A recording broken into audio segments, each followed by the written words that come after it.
Good evening, everyone.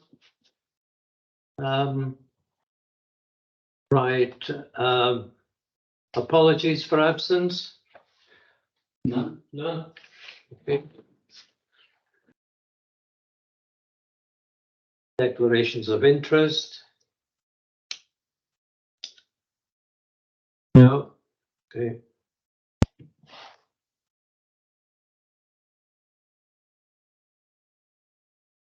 Minutes of the previous meeting of the committee held on the 18th of September as a true record. Everyone happy? Item number 4, appointment of vice chair. You may well remember that at the last finance meeting, it was indicated by Councillor Fogarty that you may have an interest in this, Carrie. Might I? I beg your pardon? Might I? Have you? I don't know. I'm just saying. I'm vice chair of Environmental Committee already. Can you just not shout too much? It's deafening here. Rebecca suggested that you might like to do it. Will was going to do it. So we decided that we would defer the matter to the next meeting because you were entertaining the people from I don't know, it's Hennebont or Half the Cross. Harvard Grace. Yeah. Well, is it? Is it sensible to be vice chair of 2 different committees? I don't mind doing it. Is there any sort of view on that at all? I'm not aware of anything in standing orders which prevents it, but I guess it would probably make it easier if it was different people. But obviously that doesn't necessarily prevent it, because it's not prevented in standing orders. But it's really down to who wishes to put themselves forward. Well, I mean, I'm happy to do it. On the basis that I think I can safely say that Ian rarely misses a meeting, so the demands on me will probably be pretty minimal. So yeah, okay. I don't know whether that's flattering or otherwise, the way you said that. What I would point out, Ian was good enough to circulate to councillors to make their intentions known for the position of vice chair. And to date, you've only had one. Is that correct? Correct, Councillor Thomas. And he's had that from Councillor Thomas. You didn't submit that, Carrie, is that correct? No, because I was under the impression that, as vice chair of one committee, that I wouldn't be eligible. But if, if in fact it's perfectly acceptable, then, I'm saying now, and I gather that Rebecca has already nominated me anyway, so... Well, I think, to be honest, I think we're going around in circles. Either we have to defer it, or I get. I think what we'll do, if everyone's in agreement, we'll go to a vote on it. Okay. Shall we do that? Shall we do it that way? Those in favour of Will Thomas being the vice chair, show of hands. 1, 2, 3. Okay, I think that's. Okay, there you go. All right. Okay, thank you for that, Carrie. Item number 5, outstanding actions from the previous meeting. I think the vice chair would have been an outstanding matter. I don't think there were any other. There was just 2, which Paul's been kind enough to give me an update. But as he was. He said he'd be attending anyway. I've got your actions here, Paul. Shall I read them out, or do you want to? Yeah, if you can do. Yeah, I haven't got them open, so if you can, please, Ian. The first one relates to 2309 of 06, which is Chair and RFO as members of the Austrian working group would liaise with that steering group to obtain budgeting figures in relation to Austrian for the November committee meeting. And the update is the Austrian working group are meeting on the 12th of October, and the budget for the Ostring development for 2023-2024 is included on the agenda for the meeting. I don't know what happened on the 12th, actually, but I haven't got a further update. Yeah, just to confirm, it did happen, and I think we could probably cover that under item 7, budget 24-25. Item 7, lovely, thank you. The second action is, again, for Paul, the RFO, to send out budget proposal forms to committee members with a view to budgeting being arranged in November. And the update is the budget proposal form was sent to all councillors on the 27th. So they're both completed. Yeah, we've seen those. Good. I'm sure everyone's very, very busy filling them in and submitting them. Thank you for both of those action points, Paul. Okay. The next item number 6, budget monitoring report. I'll leave that to you, Paul, please. Okay, thanks, Chair. Well, 2 budget monitoring reports been circulated, one for finance and compliance and one for the Ostream. Finance and compliance, no real problems really. There's nothing really showing up as no overspends or anything, so nothing there really to be concerned about at this stage. Potentially small and medium grants could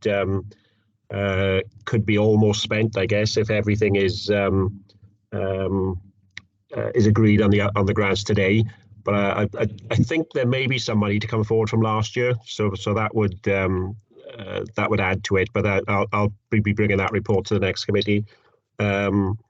As I say, the others are fairly small amounts. The Ostream Centre development, although there's a lot more expenditure gone through on that in the last month, so that'll appear in the next report when we get up to the end of September.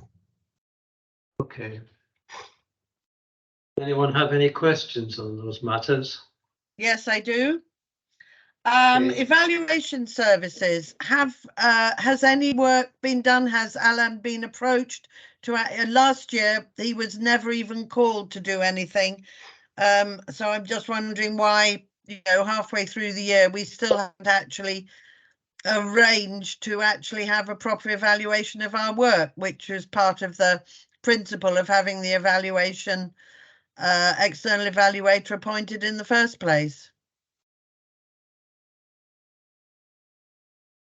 I'm not aware of anything that's been done on that, but as you say, it is something, and I don't, as I say, it wasn't done last year, and maybe not even in the previous year. So I think there is a case for having some sort of work done, but it would need probably a committee to come up with a brief for Alan to undertake on behalf of the council.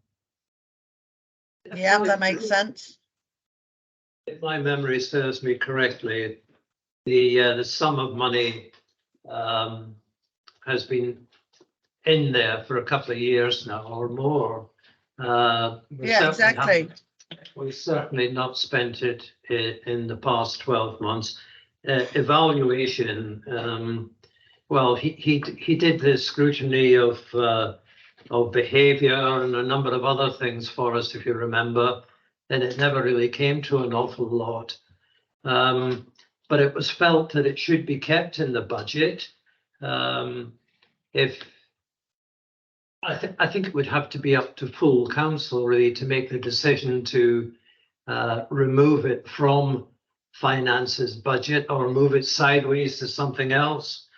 We may be glad of it really at some juncture, the way the grant applications are going, and we would be in a better position to evaluate that at the end of tonight's meeting once we've discussed the grants, because we are talking somewhere in the region of £25,000.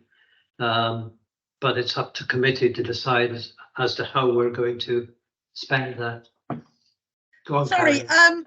I wasn't suggesting we take it out. I was suggesting we actually do something. I mean, as you say, there was an evaluation done, I don't know, 4 years ago, after which every year I raise this with Finance Committee, and every year nothing happens. We need to have Alan to come in and actually look at what changes have happened since that original report was done, and if there have been no changes, then you know he can make recommendations to us as to how those changes should be made. So I think it's something that we should be getting on with now. You know, we should be speaking to him and asking him to come in and do a follow-up review from the previous one. Yeah, it's in I the mean, budget. the evaluation was supposed to take place every year, Yes. and we're now 3-4 years behind. Yes, I know. It's not very good, that, is it? No, Well, I think the money's there in the budget, and if, as you've pointed out, it's something we should be doing. I don't see any reason why we can't accept your proposal as to get on and have an evaluation. lovely. And use Good. some of that money. Perhaps we could utilize you on that, Paul, to have a look at it and be specific as to what we want him to evaluate, I think. Yeah, I think if I put a suggestion forward, Chair, I'll contact Alan and ask him to do a review of what's happened since the last evaluation, and if you can give us a price, and then I can bring that back to next committee. Yeah, that's great. Thanks very much. Thank you. Okay. So Ian H, if you could put that down as an action for me, please. Already done. Thank you. Thank you. I have to call you Action Man. Okay.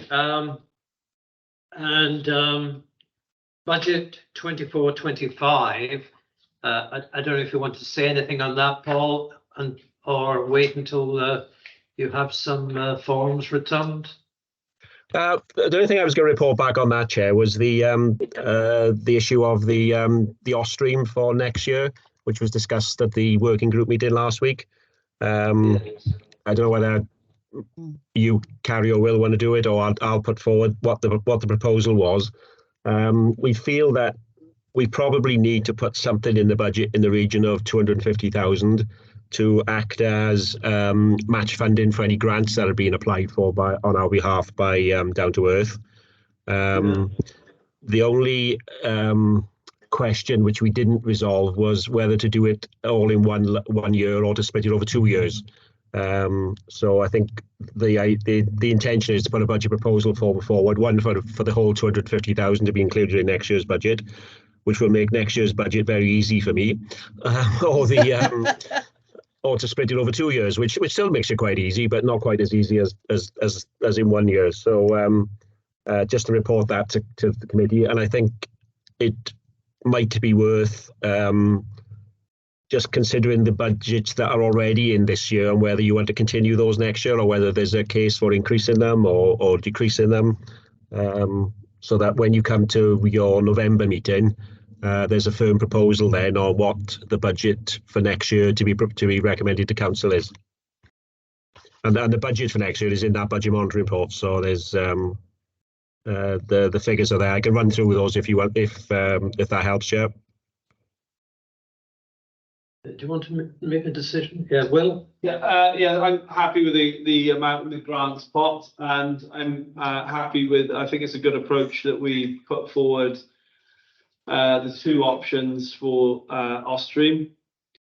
So I recommend that, well, my recommendation, I suppose, or whatever the correct wording is that we stick with a similar budget. We could potentially get rid of the consultant that Carrie was talking about earlier, because we haven't used it. The evaluation, yeah. After we've used it. Yeah. But potentially, but easy on that, because if we are going to do it, it's probably worthwhile doing it. If we are going to pull our fingers out, but if we're not going to do it, then there's no point in having it in the budget. But yes, the two I would recommend that we put those two options forward to council, and everything else does the same. Ian, the battery's running low. I'm switching on. Well done, Ian. My God, Action Man. With regard to the sum of money that we have this year, in the small, medium and large grants. That was 45,000. Do you want us to give you a figure now on this, Paul, or? It doesn't have to be. I think you can. I think if you're going to agree a budget in November, that's the time to have a final figure. But if you want to talk about it or think about increasing, then that can go forward as a budget proposal to council. Yeah. Well, it's up to the committee. You know, if you wish to discuss it, I'm quite happy to discuss it. The only thing I would add is that, you know, if we're making this proposal from what was £45,000 last year for the Allstream, we're now asking for 250,000. So, you know, I think there's got to be a little bit of reflection on the disparity on figure here, if nothing else. But the grants, of course, we have. We seem to go through I think again that's was 45,000 for the budget 23-24 for the grants, and we will certainly use that up, I don't doubt. So if you want to discuss any of those things or think about it, and then we can bring it back to the next meeting or submit proposals to Paul. Yeah, I think my comment on that would be, Chair, I think we certainly are seeing an increase in the number of grants which are coming through. So really, you don't really want to be in a position. Clarify, are we talking about grants or are we talking about the cost for the Austrian? Because they're two separate budgets. Yes. No, I So fully understand. We seem to be confusing the two. No. Well, I do apologise if I've confused you. Let me clarify it. We had in the budget for the Allstream 45,000. We had in the budget small, medium grants. Again, that was 45,000. So just I hope that clarifies it for you. Yeah, it's not actually 45,000. That's why I was confused. It's actually 40,000. Well, I just the Austrian budget for 23-24 is 41,450. So that is the budget line we are talking about. We are not talking of putting it into the small and medium grants budget. No, it's separate. No. Yeah, thank you. Yeah. So the 45,000 and the fact that there's more grant applications coming through is actually completely irrelevant, because what we're looking at is the budget line for Austrian Centre. Yeah. Right, thank you. Sorry, I thought the discussion was about the small and medium grants budget. Yes, but, well, that's to say, that's why I was a bit confused, because it seemed to have veered from one to the other. Yeah, well, right, thank you. Thank you, Carrie. Right. Where are we? Are we happy to move forward? Yeah, I think as long as everybody's happy that by the next meeting, if you do have any budget proposals or budget increase proposals, then please fill in a form and send it to me by the I think the end of November is the deadline for that, but it should be earlier than that, because obviously the meeting will be earlier.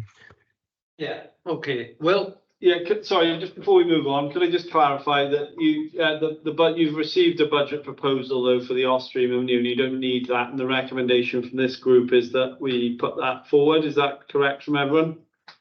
Do we need a something on that, or a little vote or something, or? Well, I think this committee should put it forward. Yeah. So can we do that now at least, and do the rest of the budget later on? So at least that. Should we? I think what Paul's saying is he wants a budget proposal form completing. Had it though from the other committee, from the Austrian committee. The working group. Well, we haven't had the form yet, no, but I'm happy to put something together. No, I can start it off, then I can send it round to the Austrian working group just to finalise. That makes sense. Thanks, Paul. All right, thanks. Okay. So the two options on there, Paul, is it? Yeah, I'll do separate. I'll be separate forms, or I'll combine it somehow. Lovely, thank you. Okay, moving on then. Item number 8, bank reconciliations and employee data. Yeah, thanks, Chair. This is something that appears in our financial regulations. The bank rec should be reviewed every quarter. Obviously, I do it on a monthly basis, but the financial reg says a councillor, other than the chair of the council and other than a cheque signatory, should review it every on a quarterly basis. Our internal audit did pick it up in 21-22, and we did introduce it last year. I think it was Helen Nelson, Phil, and Mike Parkin who did the review. So what we need to do is to identify a councillor, a number of councillors to do the review this year. And Kerry, when she started, suggested that as well as looking at the bank rec, should also look at the payroll data. So at the end of the quarter, the pay slips for all staff should be checked against the bank statement to show that the correct amounts have been paid, and I'm not paying myself double and things like that. What, you really want us to check that, Paul? Well, yeah, I think you should. Yeah. As an ex-auditor, yes, you should. So what I'm looking for really is some names to look at the bank rec and the payroll data at the end of June, September, December, and March next year. Well, I think Phil is putting his hand up. Hello, Phil. No, to volunteer to be one. Yeah. Okay. So you've got one, Paul. Phil. Okay. It doesn't have to be a separate one. It can be the same one, but obviously it's does become more burdensome then, but not really. It's only once every 3 months. I'm a bank signatory, so I can't put my name forward. And Ian is as well. Yeah, I can't do it. Yeah. So maybe we could, perhaps it would be sensible to widen it out. Does it have to be members of this committee? No, it just says a councillor. Doesn't specify a committee. I guess we could approach the two who did it last time to see if. Oh, Francesca's volunteering. Yeah, go on. I was waiting. Well done. But as nobody else is. Yeah, thanks, Francesca. Thank you. But it's probably worth contacting Helen and Mike to see if they want to carry on. And that would give you your 4. Yeah. Yeah, it doesn't take a great deal of time. I'm sure Phil will verify that. Sorry, Paul, can I just check, when will the first, is it June 20? June June 2023, which has already been done, so that can be done almost straight away. I'm up to August, so the September needs to be done, so that will be within the next week. So that should be fairly soon. What I'd say is they'll do the June and the September ones at the same time. Mm.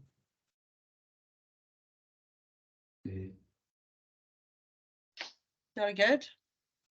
And item number 9, a review of the direct debits and standing orders. Yeah, thanks, Chair. This is also something that's in financial regs, but hasn't been picked up by our internal order, but we do need to do it. Financial regs allow us to make payments from the bank account by direct debit and by standing order. There is a final line on each of the financial regs saying the approval for the use of this method of payment should be renewed annually by resolution of council. So what I've given you in Appendix 1 and 2 is a list of all the payments by direct debit, currently by direct debit and currently by standing order. And recommendation is for this committee to review those payments, make sure you're happy with them all, and then to make a recommendation to council, assuming you are happy, to continue the making of payments in this way.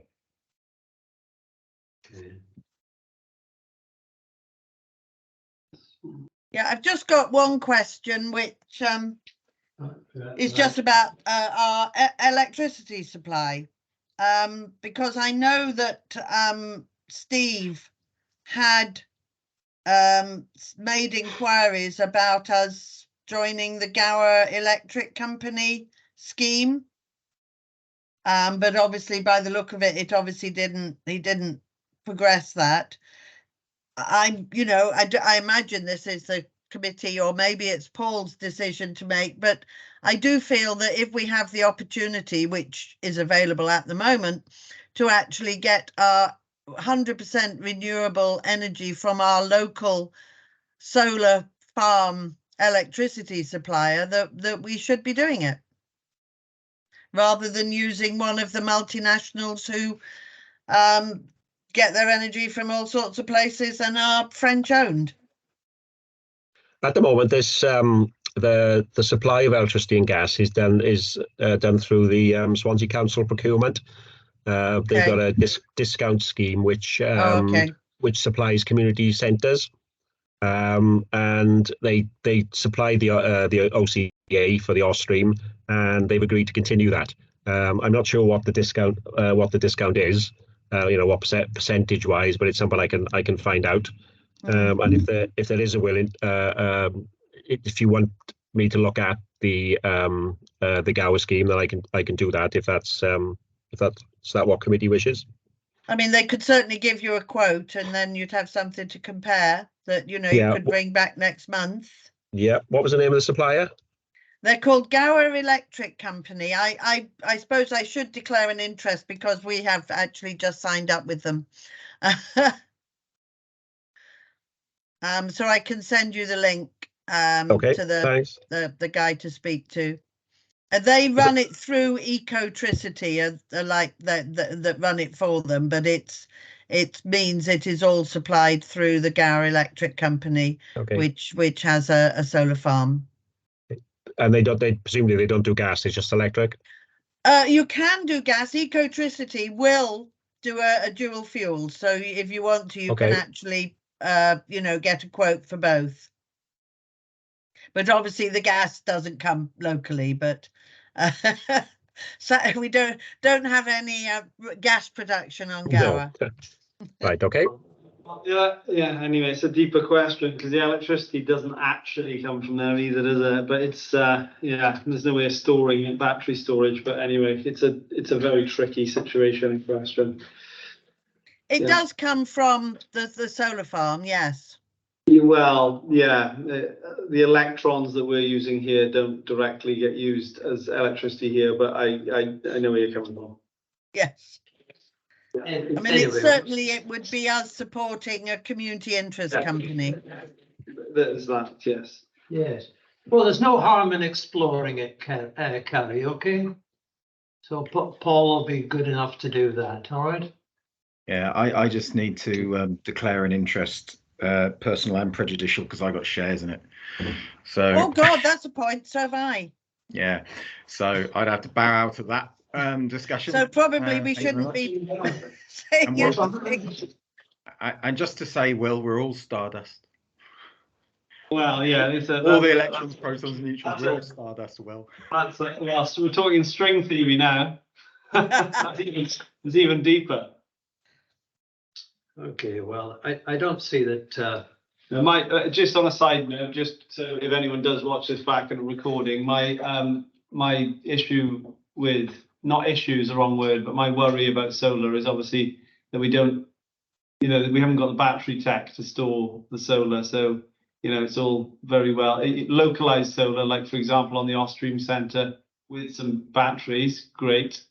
But the other things, the other supplies have, because obviously you've got that peak demand of when you actually want electricity, and it's not always matched up to where we produce electricity through renewable sources. So yes, it's not that I'm by any means anti-solar, but it's just there are a lot of questions around it as a industrial. Ecotricity provide all the backup, and they're 100% renewables. And as you know, they are quite a big company. Okay, Phil. Sorry, I was just to say, Will actually makes a good point there about the batteries. I mean, funnily enough, if we did have batteries in the Ostream Centre, you can actually buy and store electricity in those batteries from the grid, which would mean that the Ostream Centre could theoretically, if it had enough battery storage, buy cheap and you know, even when solar wasn't actually providing for it. In fact, you can get a lovely little computer program which buys it at the cheapest point and can actually sell it back to the grid at an expensive rate. But that would mean that we were making a profit, which would mean that we would.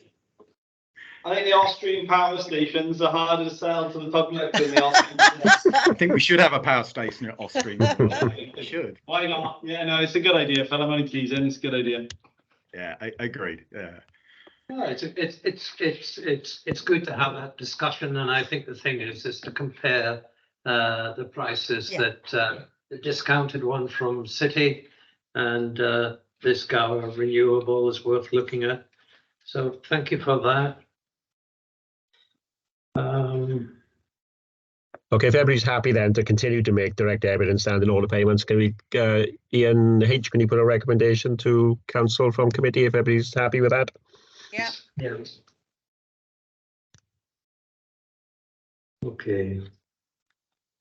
Thank you for that, Paul. I think that we can now move on to item number 10, the council grant review policy. I do have it in front of me. Could we share it on the screen, because that's the one thing that obviously, Ian, you didn't forward on your email, so I haven't actually seen it. I don't know if anyone else has. No. Right, Karen, did Ian forward it to you? No, he forwarded me all the grant applications, but not the review policy. Is that not on the agenda? If you click on the calendar, it should be attached as a document. No, it's not. There's all the way down to item 9 are on there. Oh. But sadly, not item 10. Let's see. Bank reconciliations. And I've looked in the folder and I can't see it there either.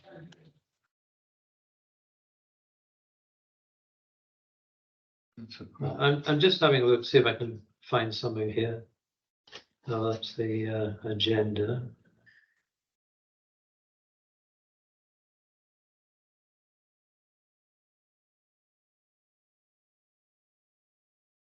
That's the minutes. I actually didn't get this off anything that Ian had sent to me. It was something that I got from Kerry. And that was a wee while ago. I haven't got it. The policy is on the website. Oh, right. So I see. It's just the policy. It's not a new. No, there hasn't been a review with this yet. Right. No, Sorry, no, I assumed it was actually going to be a review. No, it's all right. I thought I thought it would be prudent in light of some of the applications tonight to have it to hand. Right. No, and I think it would actually be a very good idea to review it, because we haven't looked at it for a few years, and it's a sort of thing we should be looking at, you know, probably on every couple of years or so. Yeah.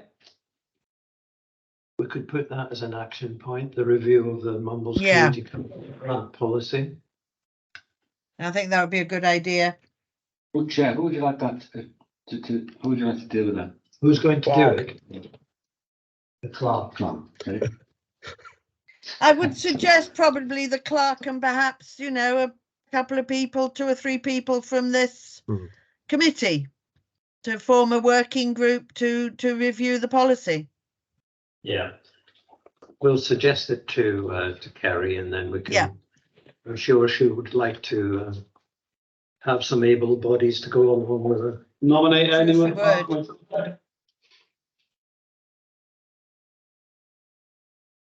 I'm quite happy to work on it. Okay. Yeah, I'd be happy to work on it. I think I was involved in the original one, so quite happy to look at the reviewing it.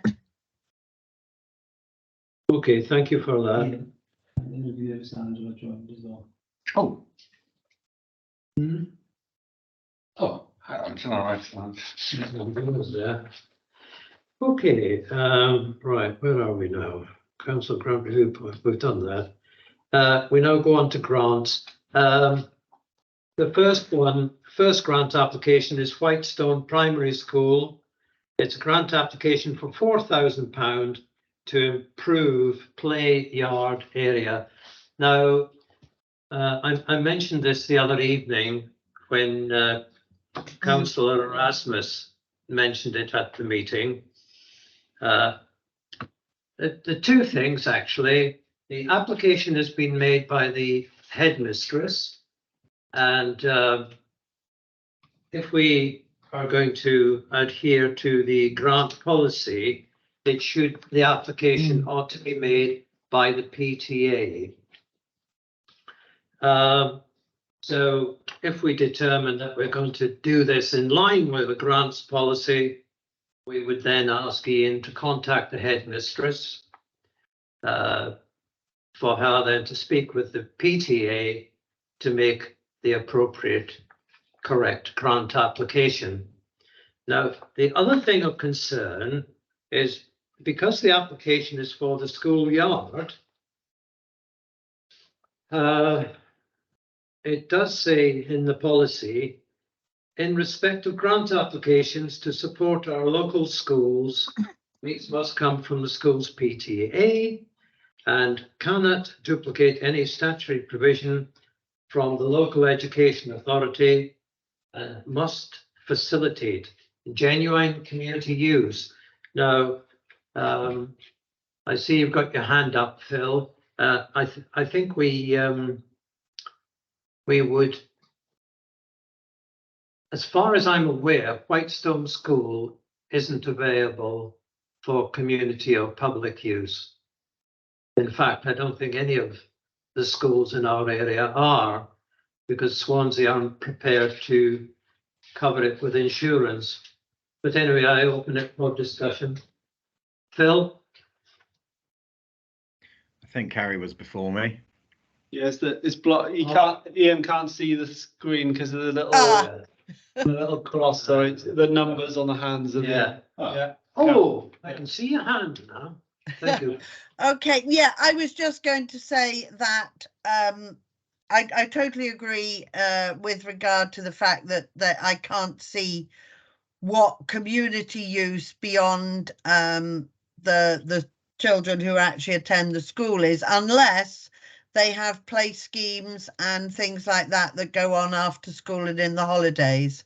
But in terms of it being the schoolyard and Swansea Council's responsibility, there is no responsibility for painting pictures or painting games or anything like that. Swansea Council are not obliged to put anything like that in the schoolyard. So in that term, this is not against the grant requirements, but I do agree that we need to get a much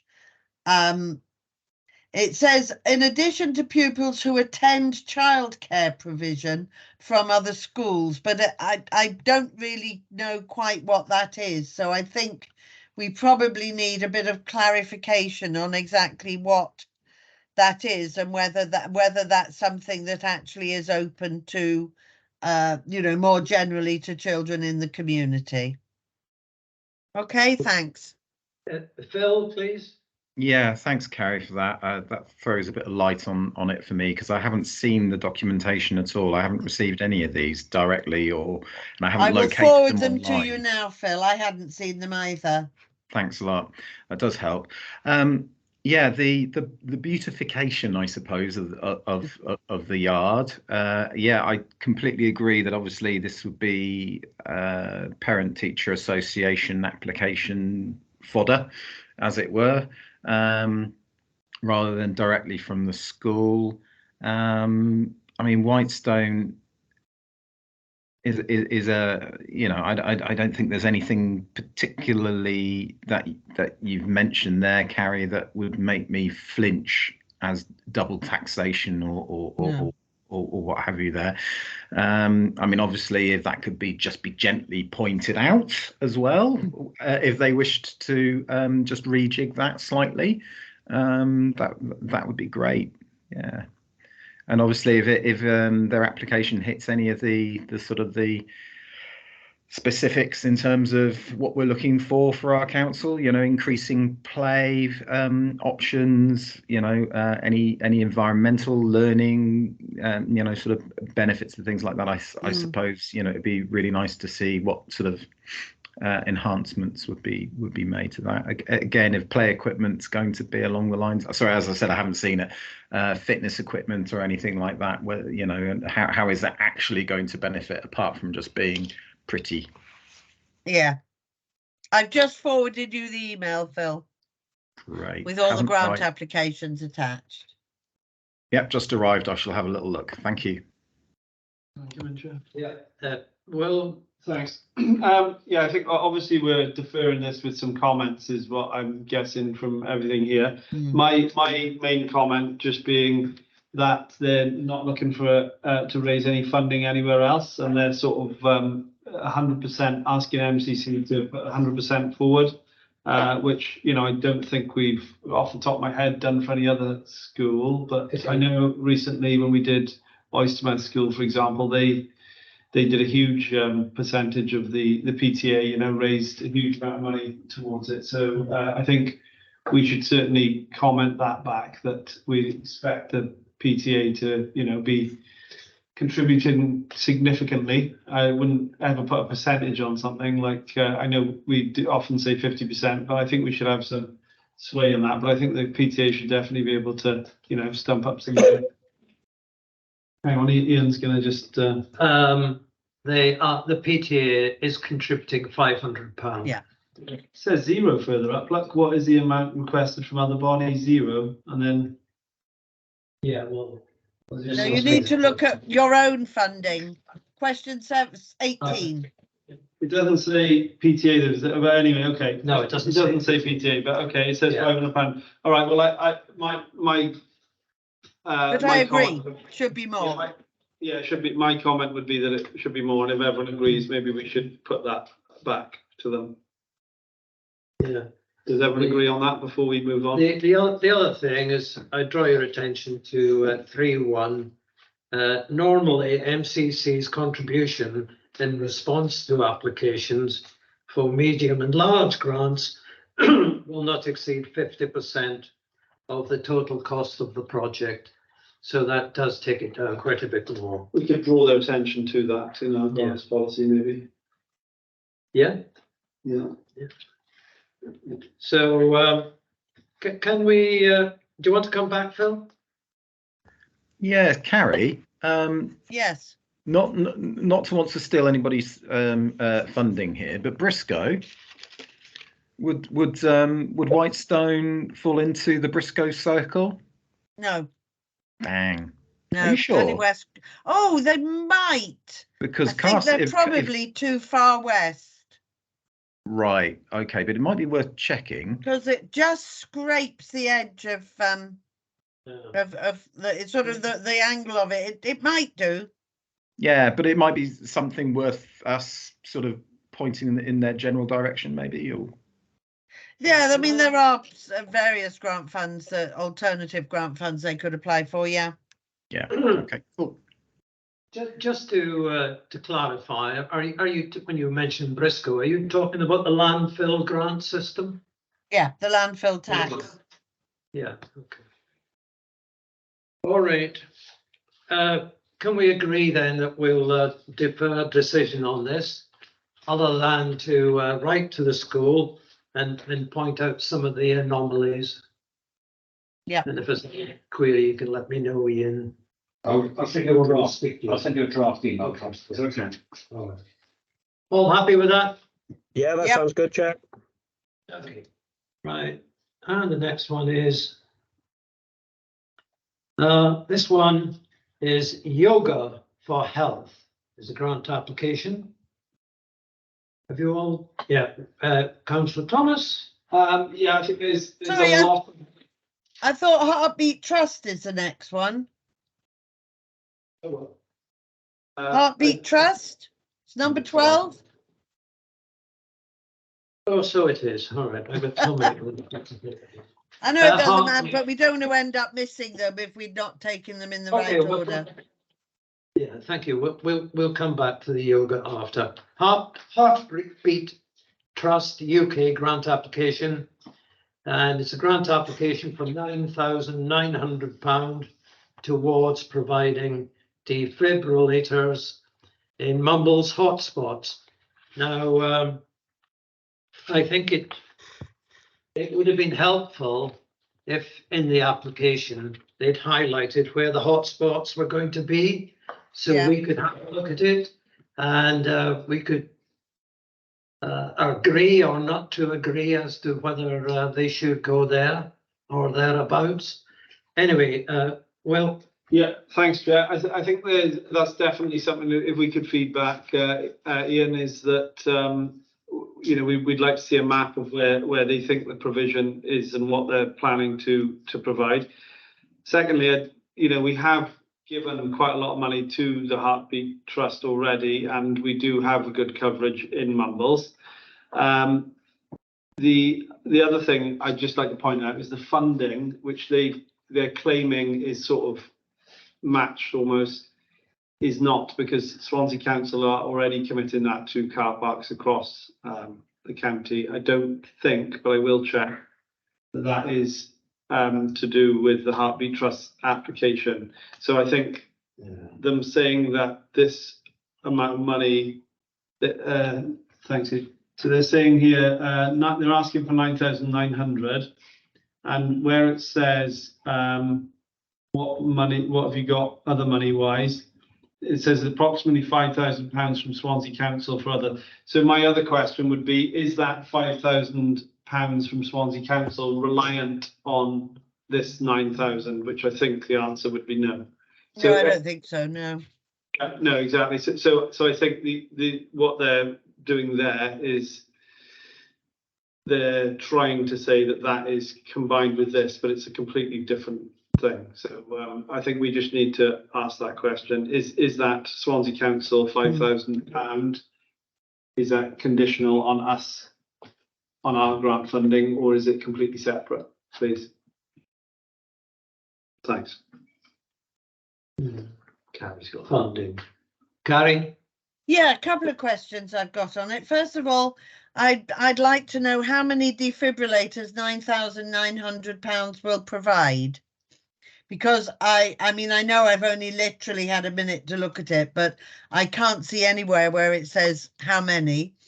And more importantly, I would suggest that we cover a lot more than just Mumbles, and I would like to see that some of these defibrillators are being spread across the West Cross, Males and Newton wards, and we're not talking about concentrating them all in Mumbles, because people have heart attacks outside Mumbles, so it's quite important that we make sure that those areas are covered as well.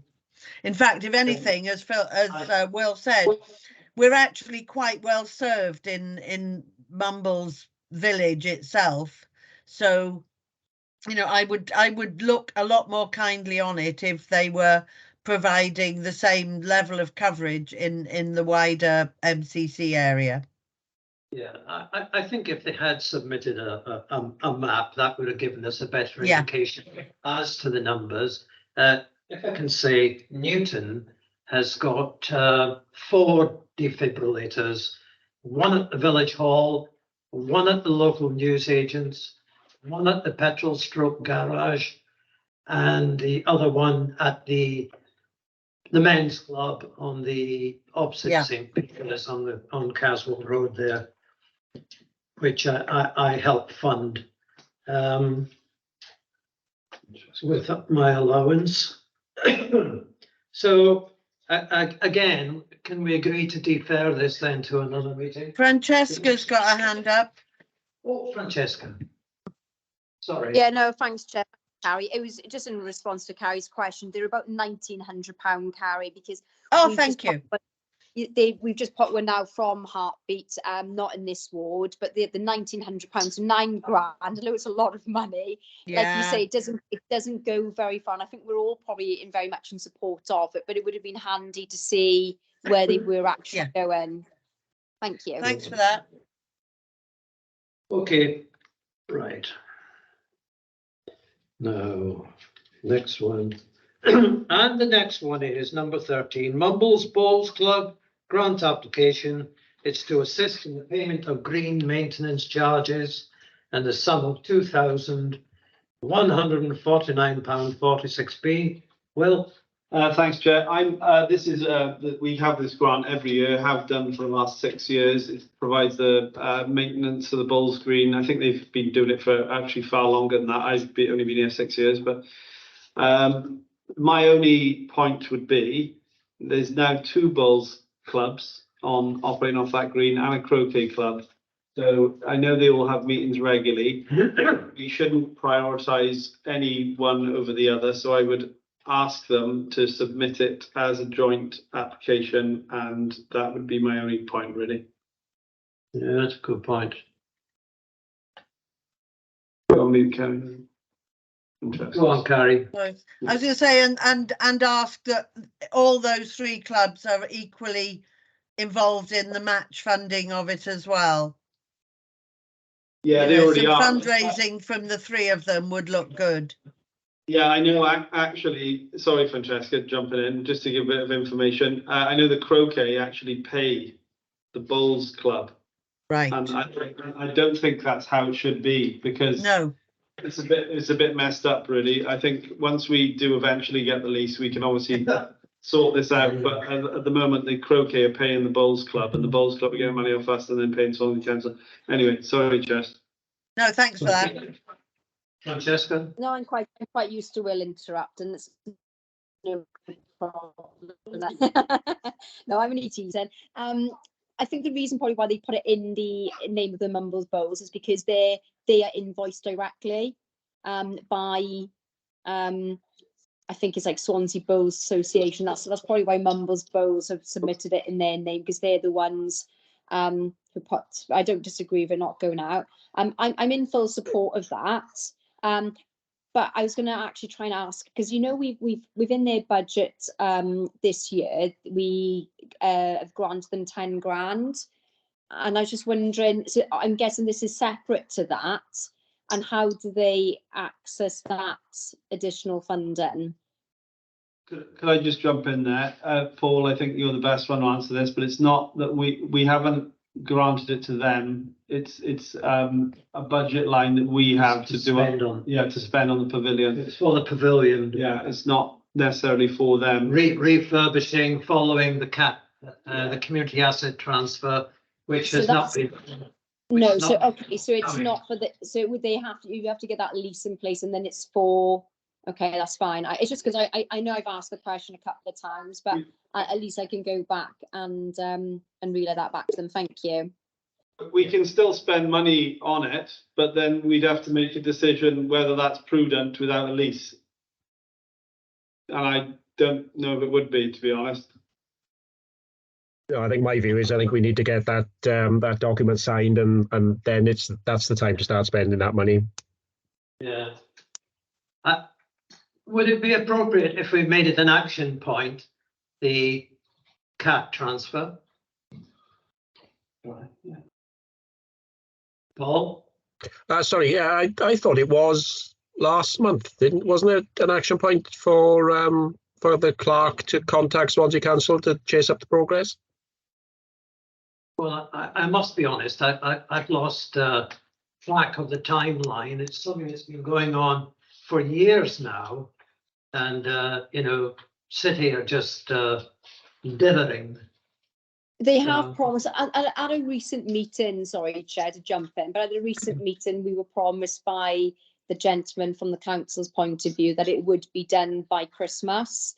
But I don't know. Just on a side note, I don't think it would be any harm in looking at the pavilion to do an inspection before you take the lease over, so you actually know what the condition of the building is in before signing the lease. That's just, you don't want to sign a lease and then you've got anything, unexpected costs. Whereas I think that's just what I would do, is to do an inspection on it, and I don't see any harm in spending that before you actually sign the lease to see what you're taking on. But that's just my opinion. Thank you. And it is the other building as well, isn't it? It's the green building by the side of the pavilion. Yeah, yeah. I've had a good look at both of them. Yeah. Well, yeah, it's probably a good point that Francesca makes, Chair, that if we should maybe put it in the budget, a survey cost for the buildings before we take it over, because, you know, if we took something over that was full of asbestos, for example, that we lumbered us with, you know, 100 grand worth of liability or something, then we'd obviously think twice about that. So it might be worth putting a survey cost in the budget for the Bulls Pavilion and the whole site, the site as a whole, I suppose. If we could get a quote for that, maybe. Yeah. Do you think, Paul? Yeah, I think so. Well, I think Bowls is in community and social, so I can suggest that to that committee, and then they can put a proposal forward then for next year's budget. Cool. Okay. Well, it's not the time to discuss that. Okay. The action point, one, are we going to recommend it, or are we going to ask for them to submit it as a joint one? Well, The money can go into the account, they can still submit it as a joint one, couldn't they, if everyone agrees? Will is just making the point, you may not have heard it, that the because there are 3 parties actually involved with the Bowls Green. We have 2 Mumbles Bowling Club, and there's the new Mumbles Bowling Club, and there's the croquet. So we should clarify the grant is for the 3 to use the green. And that's its purpose. Okay? Yeah, just ask them to. Francesca said that they pay Swansea Council, which makes sense. They can put it into their account, but they could still submit the grant application as from all 3 of them, I think. Yeah. I think you know it's I know there are tensions, let's put it politely, between the 3 groups, with certain groups feeling that they get a raw deal out of it. So I think anything that we can do to you know, make that point that, you know, this is a Bowls Green that is open and should be used fairly by all 3 groups, I think is a good start to kind of helping with that kind of progression towards some more cooperation between them all. Yeah, I think it's a good idea. You know, I must be honest. The new Bowls group, they do make it available for members of the public just to walk in and join a game and have a practice session. So, you know, that's all good stuff. Yeah. So anyway, do we agree then to the grant?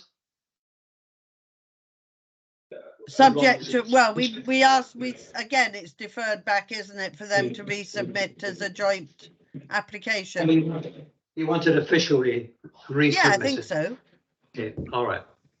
So we're going to have to write to them, Ian. And so it's all right. Okay. I was just going to say, sorry, I was going to jump in quick. Can we recommend that it goes to full council on the basis of the fact that we get them to do this before the next council? Fair point. Is it urgent? I mean, we could do. I don't think it is urgent because it's Swansea Council. I'm going to be back. But, you know, maintenance is done in the winter time anyway. So it's a question of when they go on site, you know. Angela? Yeah, sorry, I was just going to say, if they're all going to share out they're all agreeing that it is between all 3 of them, then can we approve it then? But I guess if it's not urgent for them, then it's irrelevant. Either, whatever you want, Chair. I think either's fine. Could write to them and just say, as long as you get it back to us, that we're happy to recommend it as if you resubmit it the same, but from everyone. Well, I feel quite happy about them writing to them that being specific that the grant is for the 3 of them, and They have to demonstrate it. Yeah, we need to have the grant application with all 3 names on it. I don't think Okay. we can rely on just saying, oh, by the way, we want you to share. Oh, Yeah, I agree. okay, that's fine. Got that all, Ian? Fine enough, thank you. And the next one is Sunshine Lotus Yoga Grant application. You got that. We got there, yeah. Could I Yeah. jump in, Chair? So I think there's a lot of yoga. Are we going to be Cora if Angela's she's still there? Yeah. She's still there. Okay. If there's a lot of yoga companies locally. I mean, I'd probably go as far as saying there's probably 10 to 15. Mm. And I think if we were to favour one of them, then it would be unfair. I see that they've got they mentioned some things about rehabilitation. Maybe if we did go back to them, we could ask them what sort of numbers that they're talking about, how many of those people are based in our area. But the other thing I would worry about with that is 100. in the MCC, yeah. I mean, even with the rehabilitation numbers, what numbers are they talking about? What numbers of those are from Mumbles? And secondly, you can get yoga referred on the NHS now as well. So, I don't think there's really an argument for that either, really. So, unfortunately, it's a pretty tough one. But my opinion is that we don't support this application. Gary? Yeah, I think the reason I think this is different is that they offer it to the people who come free of charge. This is all other classes, as you say, there's hundreds of them, but they are basically they cover their costs because people have to pay. Now here, this particular one, is offered free.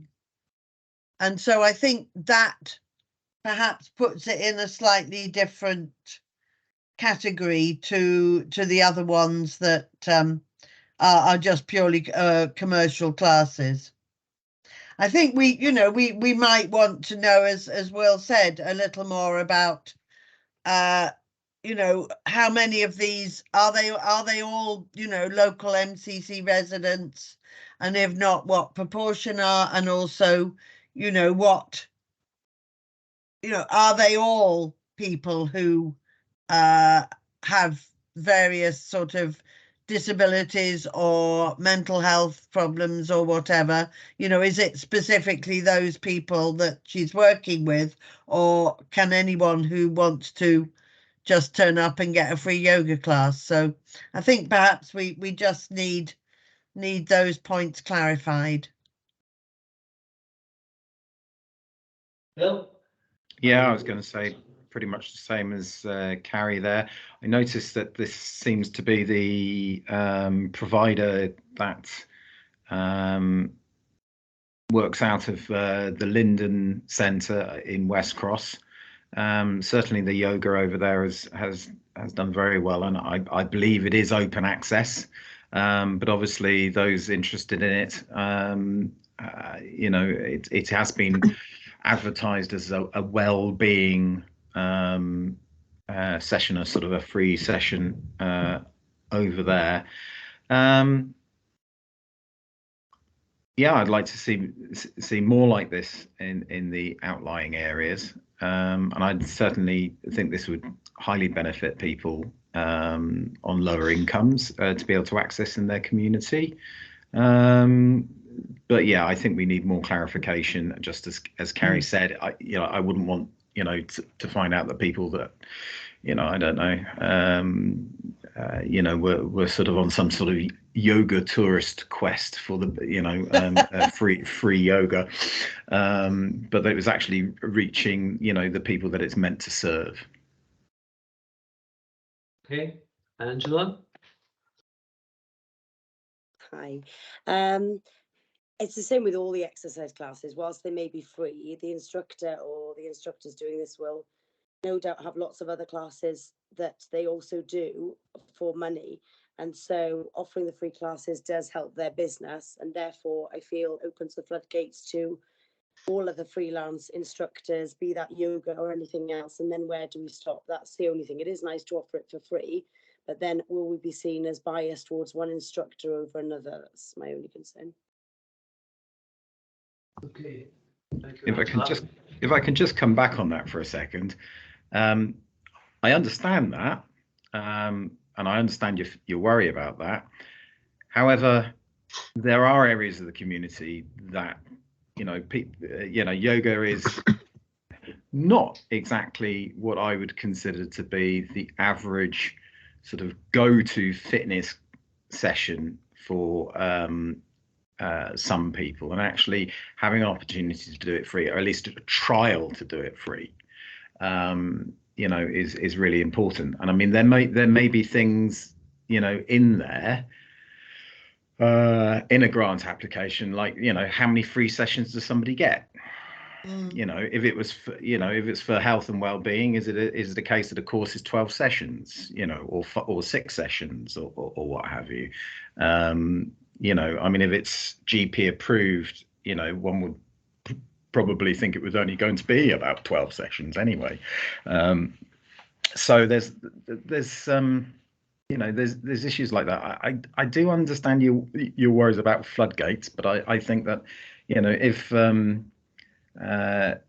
particular instructor is actually offering something to certain sections of the community that might not otherwise be able to access it, and may not be able to access it due to affordability otherwise, then to subsidize that isn't the worst way to redistribute the precept. Indeed. Okay, well, yeah, thanks. I mean, saying you want to see these all over the area, I think you're going to kill businesses. I mean, like I said, there's 10 yoga studios in the area, and we start opening up free yoga studios. There's going to be people going out of business. There's going to be people losing their jobs. Secondly, where does it stop, right? Free yoga, free Pilates, free football, free netball, free gym membership. You're choosing one sport, yoga here, over another. You can't, like, why are we picking yoga? Free basketball, free tennis, free, I think sport should be free. Okay, Phil, I didn't interrupt you, did I? Come on. Look, yeah, okay. Like, tennis courts are different, right? They're completely different, and we're not going to offer free tennis anymore. But if you've got a court where someone can just walk up to it and play, it's very different when you've got an instructor giving up their time. That's the very, very different point to the point you're making now, okay? So where does it stop, right? We give free gym passes away, then we give, you can't pick one sport over another. It's in my opinion, absolutely crackers. So the only thing that made me turn my head was the rehabilitation of I think it was cancer people in the grant application. Are they from this ward, and is there any other options? So on the NHS, I haven't done any background, but like I'm sure there's rehabilitation access for yoga on the NHS. So I don't think we should support this grant application. Thanks. Okay, just before we move on, just in case you've missed it, one of the questions: what amount of funding are you requesting from other bodies? And £25,000 is shown there. Yeah, it'd be good to get more information on that. So we need to see who's going to be doing this £25,000 funding. Angela?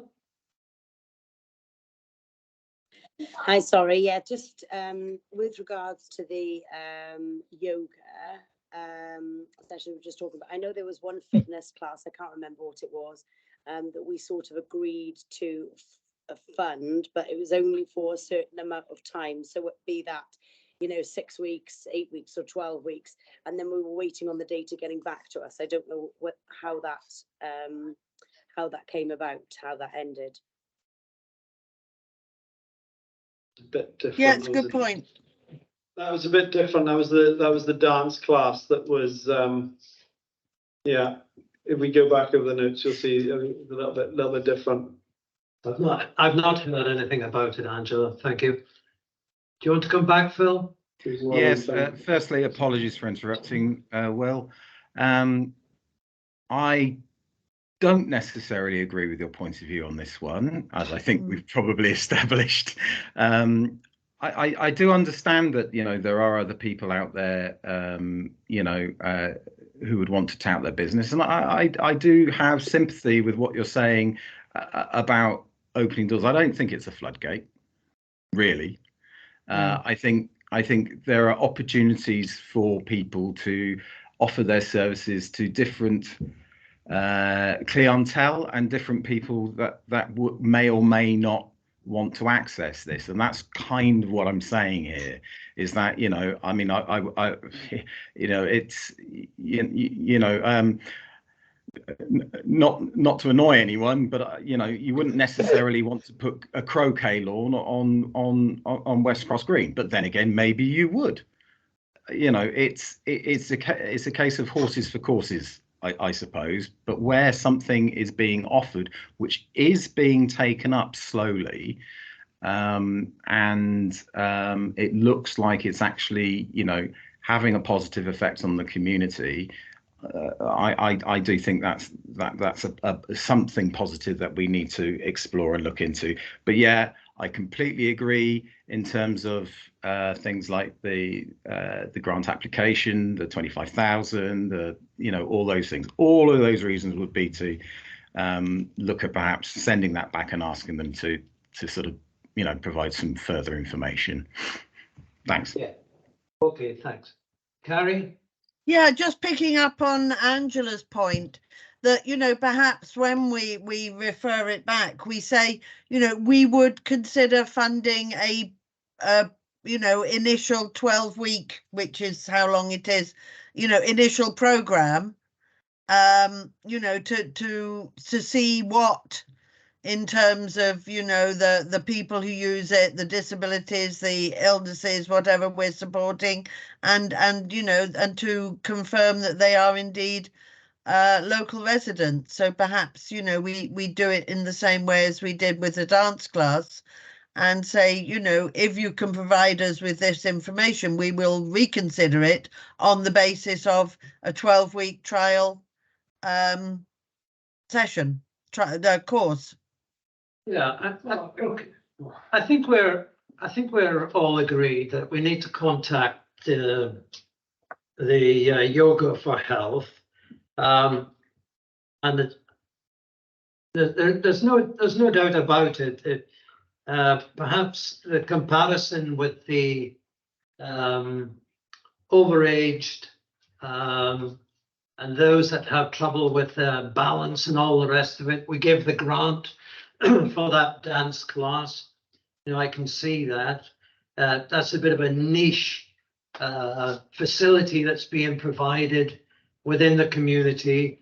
Will's pointed out a number of yoga classes that are available from the hub at Underhill. Newton Village Hall they've got it going on there a few times a week. And of course, there's a charge associated to them all. None of those are free, to my knowledge. And there's no end of classes going on in the Allstream Hall here. So, we have to be balanced, and we have to consider the fact that there are those that are going to have to charge, and we also have to consider the fact that there are those that can't afford to pay. So I would be particularly interested in knowing where and who they're approaching to get £25,000 in funding, and so we all agree that we'll contact them. Okay, we need to move on now. Right. The next one. This is an interesting one. Oystermouth Panto grant application. Do we have to declare an interest in this, I wonder? It's for an amount of £2,000 to assist in relation to a Christmas panto. Will? Yeah, my question, I didn't really understand what the money was going to be spent on with the panto. And I don't think it's going to be a panto. Yeah, I'm not community projects charity. Raise funds, local community.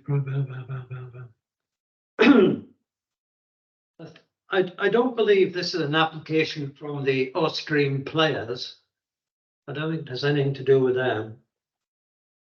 Find that out first, but it doesn't say it at the top. It says name of organisation, Oystermouth Panto. So yeah.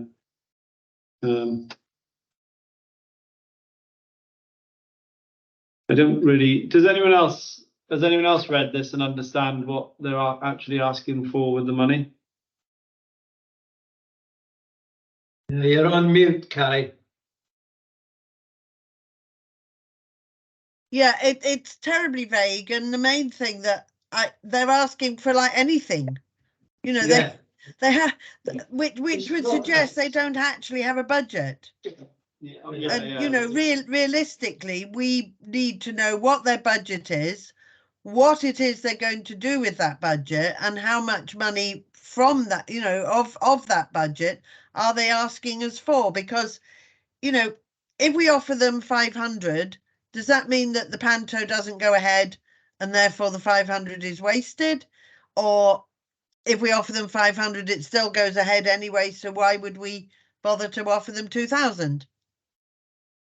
You know, I just think it's very difficult for us to make a decision on how much we should offer when we don't really know quite what it is that they're going to be doing. So, you know, I think a bit of clarification and a clear budget, I think, is probably needed.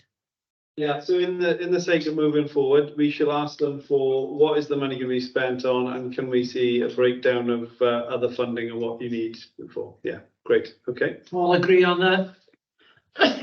Number 16, Mumbles Rugby Club.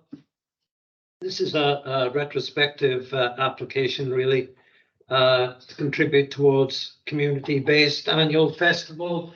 It was the Cracker Sevens, and that took place a couple of months ago. Grant application for £2,000. They've had the good fortune to have grants previously. I suppose the basic question is, why would we now be giving them money when it's already gone ahead and clearly they had sufficient money to run it? Perhaps we suggest to them, you know, on this, I think we've got pretty much a policy that we don't pay retrospective grants. I'm sure Paul appears to be concurring that. Although I noticed, Paul, you appear to be on this application form, or is this your double? That's another Paul Bynon. I did wonder when I saw it. At one time, Swansea Council had 3 Paul Bynons. Oh, right.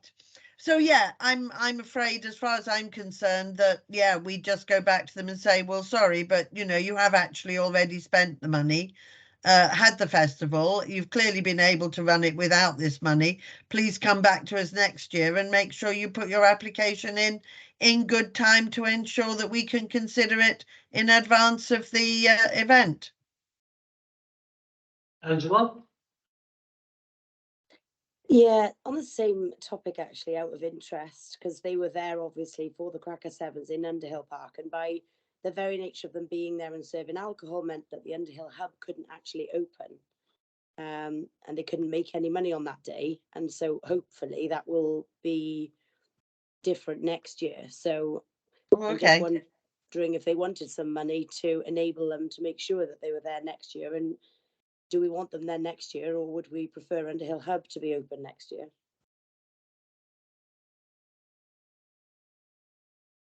Got any comment?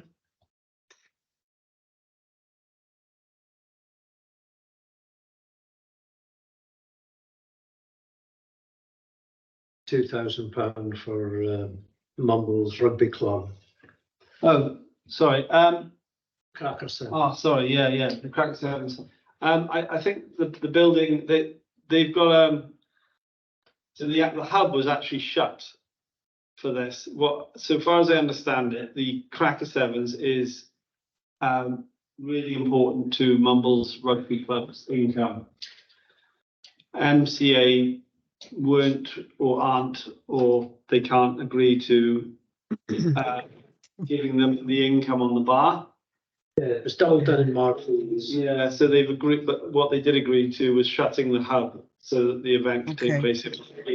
Now, you are right, Angela. It's completely, well, it seems very silly to have a marquee outside and a building there, but for what, I don't think we can control everything. I think all we have to, I think it's worth bringing up with people and saying, look, well, guys, surely you can sort something out, but otherwise we'll be banging our heads against the wall.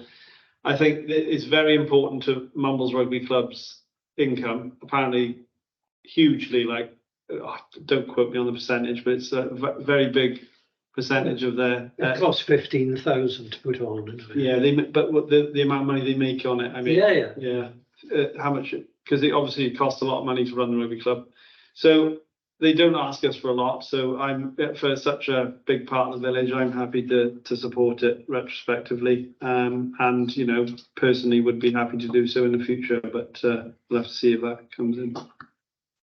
Yeah, Carrie. I just, I agree. Yes, okay, it's a big part of their income, and I agree. I would totally support it, but I just don't think that we can pay something 3 months after the event when clearly the event has happened and there was sufficient money to run it. It opens the floodgates again for all sorts of people. Say, oh, we ran something in the summer. Can we have some money to cover that? But I think we make it very clear that we would look very favourably on something similar, so long as it is actually put in with sufficient time for the money to be made an integral part of the event. And we do also expect publicity in exchange for grants we give. We're not going to get any publicity from a grant for an event that took place 3 months ago. So I don't see that we need to change our policy on not paying retrospective grants on this occasion, I'm afraid. We've given retrospective grants a number of times to Paul Whitaker and Mumbles Traders. We've stopped it though. We've told him it's because it's against our policy. But we have. The point was that we have done it in the past. Is what I'm saying. Look, I mean, Mumbles Rugby Club wouldn't be asking for this unless they were desperate for the money. In my opinion, I know they're in financial trouble. I know they're struggling with the finances at the club. I don't know to what degree, but I know that they are short of money. So they don't ask this for a lot. They're obviously asking for this for a reason. I think they're a big part of the community. I'm happy to support it, but I think we should, as you say, make them aware that it is not good practice, and in the future, maybe that we wouldn't support a retrospective grant application, and this is a one-off. Okay, Phil. I've heard what Carrie said, and certainly, yeah, we moved away from doing that sort of retrospective thing. That was the idea. I'm listening to what Will said about obviously the rugby club itself. Might it be expedient for the rugby club to be able to perhaps we could invite the rugby club to ask for funding for some ongoing costs rather than retrospective costs, and just gently point out the fact that actually, we've tried to move away from this model, but we're not against them applying for a grant. How can we help them in, and perhaps, you know, offer a hand of, you know, Mm. you know, perhaps to the same amount if we can see that it's, you know, it's going to go. I mean, what we don't want to get into here is paying the outstanding invoices of Yes. of something that happened, you know, 2 months ago, kind of thing. But we could certainly help out with ongoing costs and, you know, other things. I think we have to be careful about ongoing costs. We don't Yeah, really I know, fund running costs. but again, if it's quantifiable, that's what I'm Yeah. trying to say. If it's they identified something coming up, like, you know, they needed a whole set of new kit, or, you know, something specific that they could ask us for that was in the future, then, you know, we would be able to look favourably upon it. Right. Before I call Angela in, I think in the circumstance, you know, there could be extenuating reasons that the application has been made now. I am troubled by the application being made retrospectively.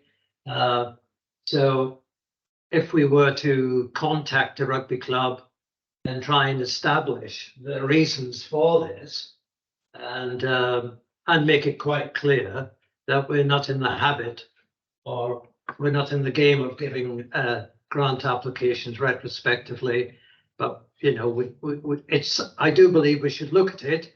I think it's a very important part of what goes on in the village. It's a huge event, Mumbles Crackers, has been for decades now. So it's a long time since Jimmy went.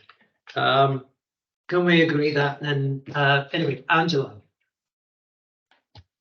Yeah, basically to echo what you just said there, really, in light of what Will said, it does concern me that I mean, normally we wouldn't make a habit of giving it retrospectively, but perhaps they are in financial difficulty and maybe we do need to help them on this occasion, because it is a big part of Mumbles. So unless you do go back to them and say practically what you just said. Yeah. So we'll contact them, Ian. Yes. All right. Okay, thank you. Next one, Mumbles netball grant application, £1,150. I don't have a problem with this. No, happy to recommend, Chairman. Okay, let's move on that one. The application is granted. I've got something to say on this. Oh, Sorry. it's okay. I am not right. Number one, I'm not against netball. Number two, I'm not against women's sports. The issue here is Freedom Leisure. I believe they're paying £4,000 odd to, which makes me feel that the Mumbles Netball Club is based in Bishopston Sports Centre. Yeah. Do you want me to comment on that? You come in, Will.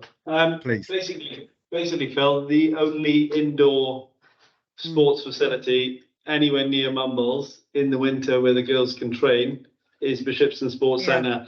Potentially, I mean, we've got a small chance of potentially redeveloping Oystermouth Gym, which would be a great home for Mumbles Netball. But until that happens, it's literally the only option unless as an indoor facility. Yeah.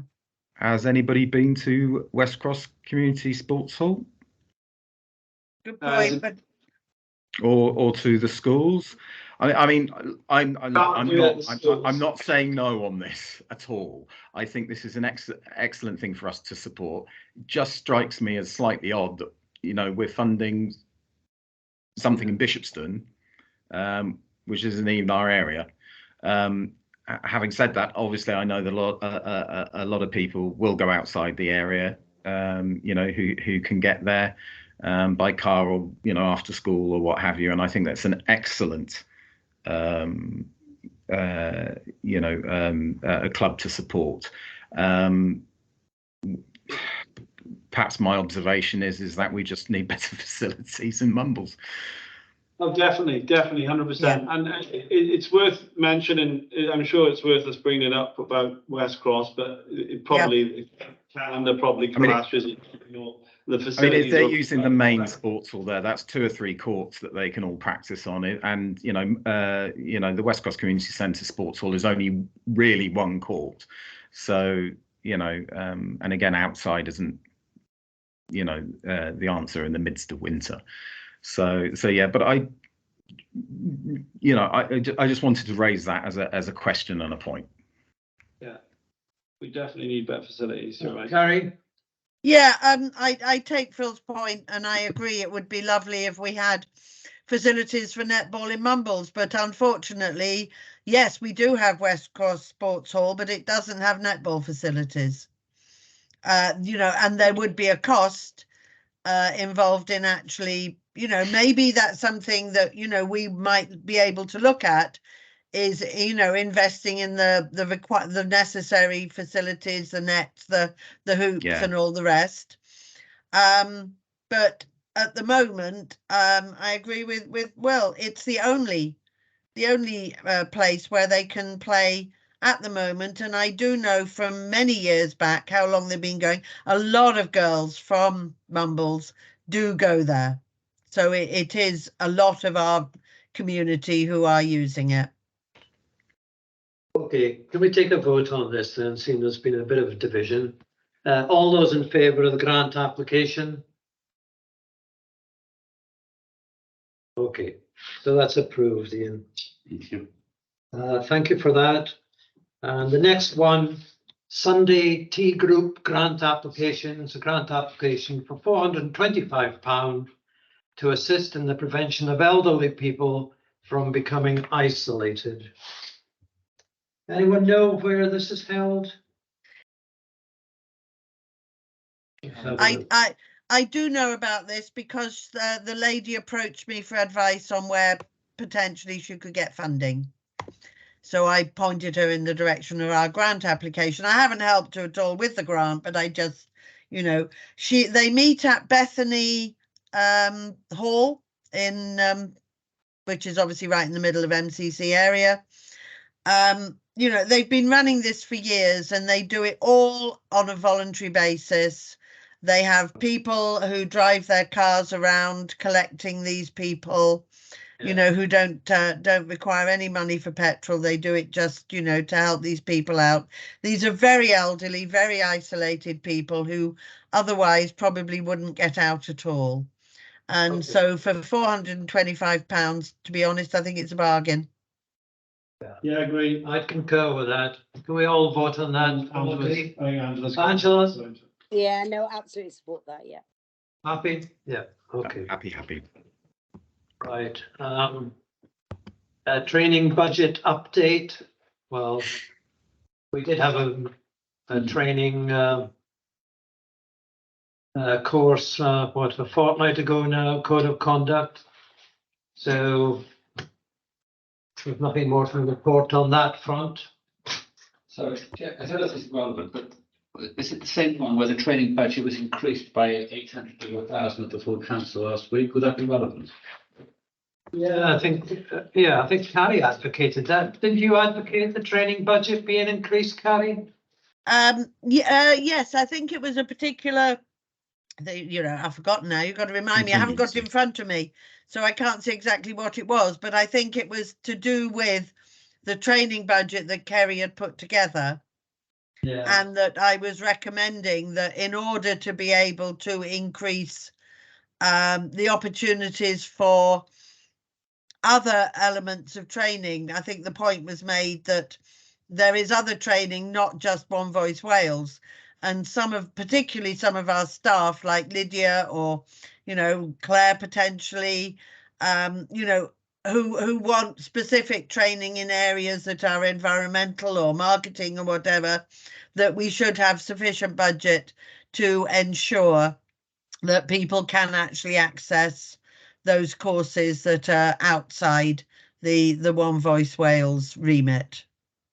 So yes, I felt that was important, and I think particularly for our staff, that they know that there is a budget available and that they are being considered equally to councillors with regard to funding.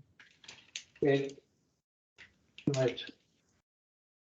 The last item on the agenda, vegetable collection discussion. And I would have, it's 8:05.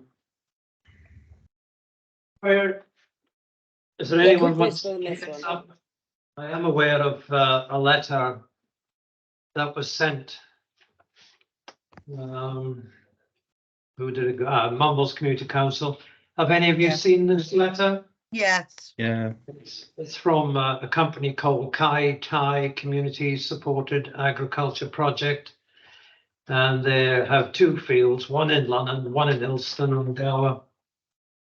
And anyway, they're looking to find their way into the village here.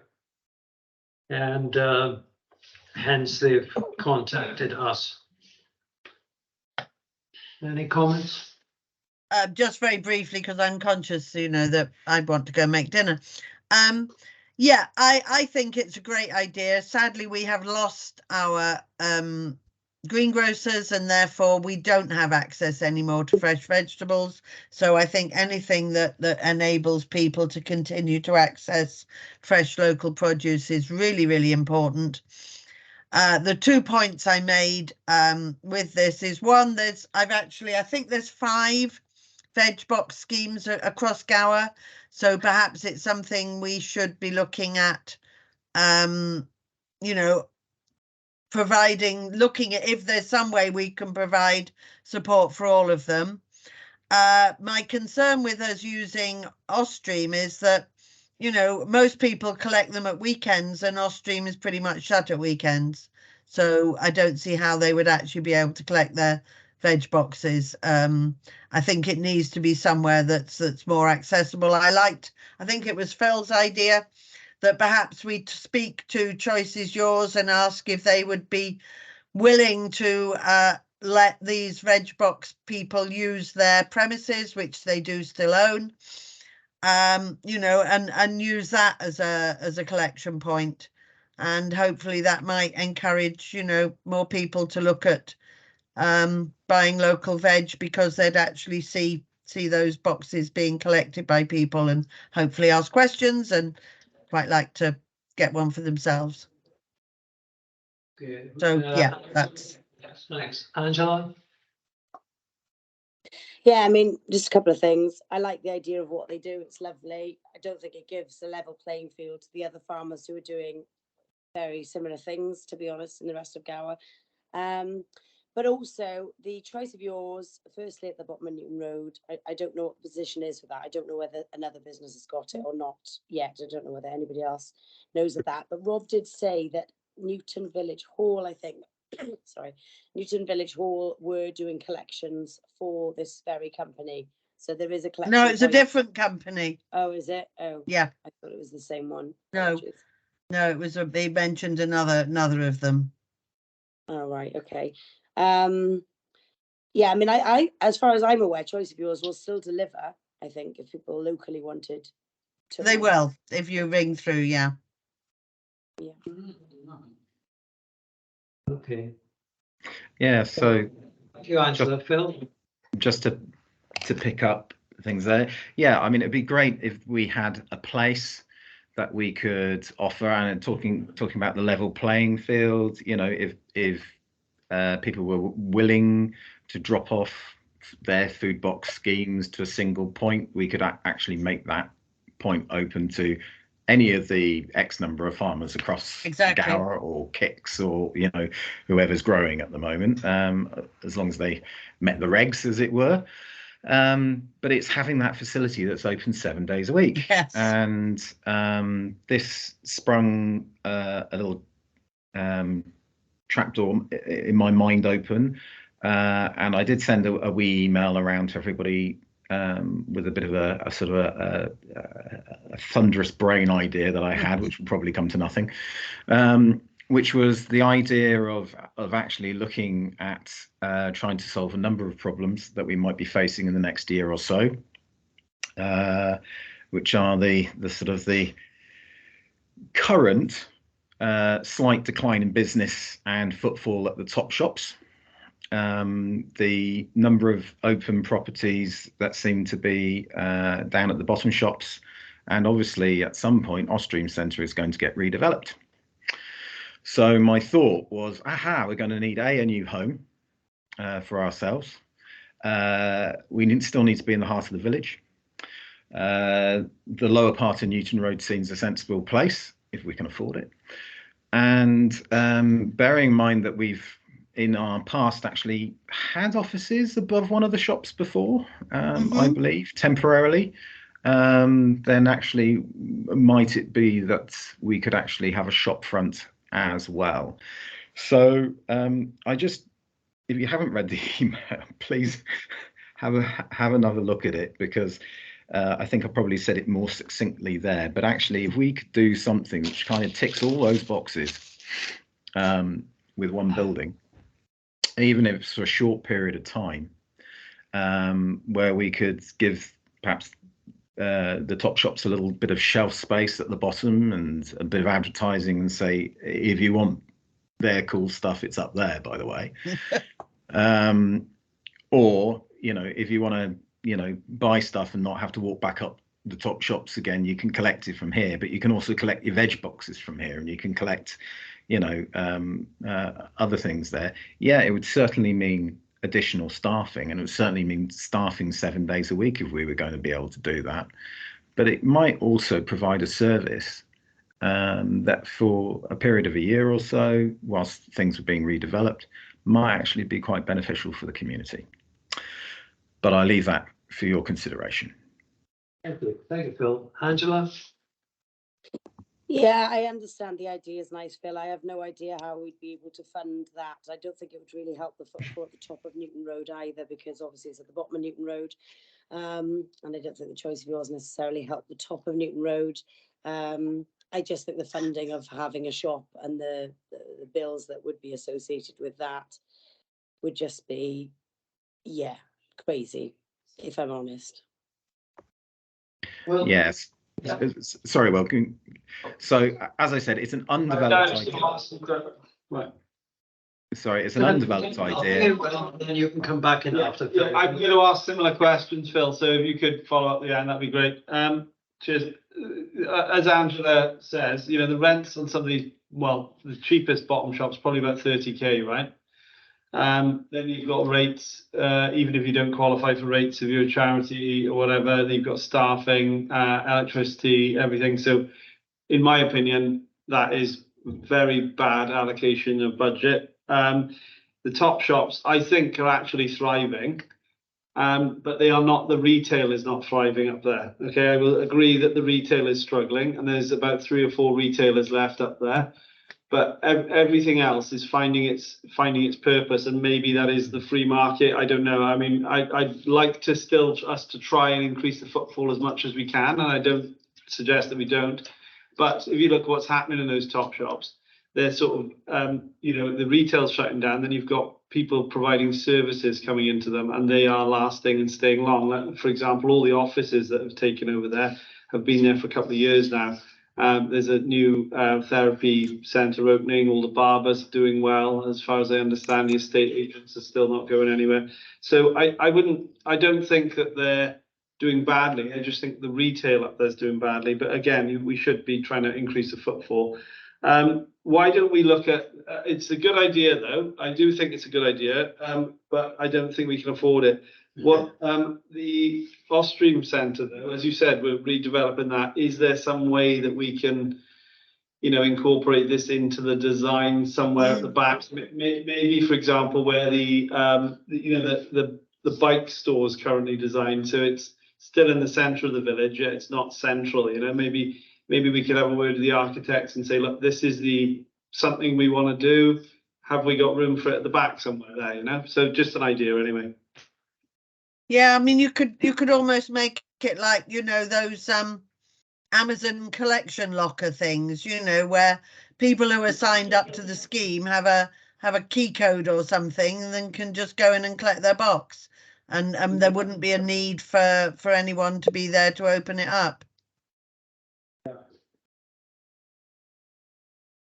Anyway, more something, you know, I don't think we're in a position to make decisions on now, but I think it's something we should explore further. Okay, Angela? She seems to have frozen. Have you frozen, Angela?